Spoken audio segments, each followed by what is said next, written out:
here to raise vital funds for GMYN. The young people that we support, they love playing football, so we thought, what better way to, raise some vital funds for our programmes than to do a football tournament.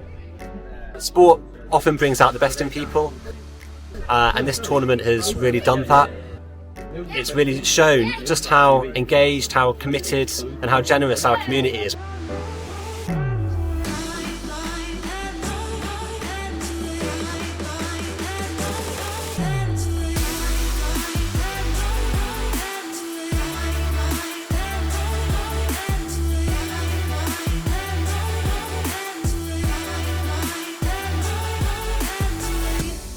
It's excellent, and it's a great opportunity for everyone to get together. It's a work day. Normally we'd be sat in an office on a telephone.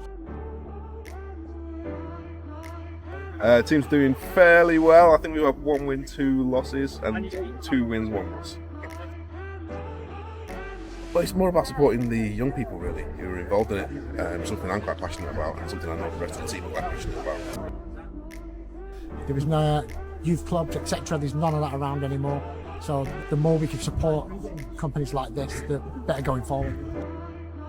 GMYN is one of those organisations that anyone that is introduced to will just fall in love with in a way.